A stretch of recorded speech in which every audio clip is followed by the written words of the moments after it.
العلاقة الكردية الصهيونية تدخل في صميم وجوهر مذهبية الحركات الكردية الانفصالية المعروفة، حيث تتوافق مع استراتيجيات الدور الصهيوني الموسادي في إقليم كردستان، إذ أخذ العمق الاستراتيجي السري للعلاقات يزداد بروزا وتصاعدا من خلال سعي حثيث محموم لزعماء الحركات الكردية الانفصالية في الاستقواء بالخارج عبر بناء تحالفاتهم مع القوى الخارجية ذات التوجهات المعادية لشعوب وتاريخ الدول العربية الإسلامية وللعراق على وجه التحديد.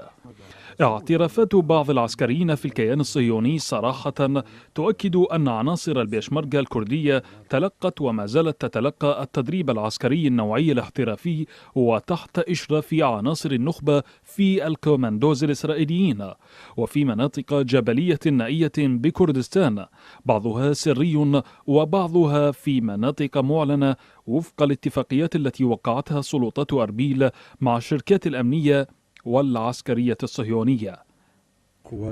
قوات قادرة جدا ومنظمة وممرنة. بيشمركة بالمعنى بالكردي هو الذي يمشي لقدام مشان يقدم حاله لصالح شعبه، فالقوات منظمة وممرنة منذ سنوات كثيرة، منها 10 سنين شعبة الموساد في كردستان مع مستشارين ضباط إسرائيليين ومدربين إسرائيليين.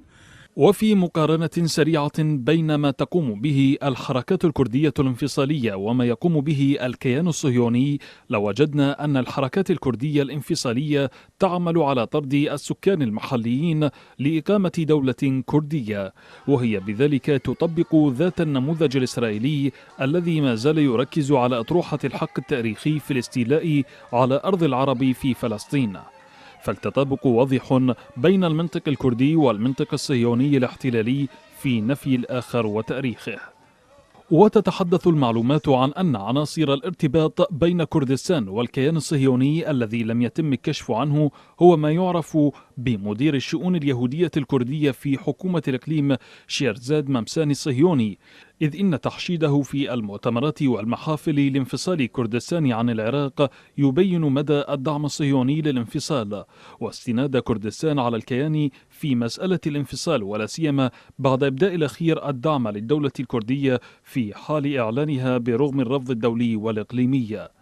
تصريحات ممساني التي يقول فيها أن العراق الموحد قد انتهى واستمرار دعواته لدعم انفصال كردستان في المحافل الدولية ونشره كثيرا من الصور التي يرفع فيها علم الكيان إلى جانب علم الإقليم، وأخرى عن لقاءاته المستمرة مع وزراء ومسؤولين صهاينة من الدعاة والداعمين للانفصال كشفت عن مدى الدعم الخفي له من السلطتين الصهيونية والكردية، خصوصا بعد منحه الصفة الرسمية من قبل سلطات أربيل التي اعتبرته ممثلا للديانة اليهودية في وزارة الأوقاف الكردية.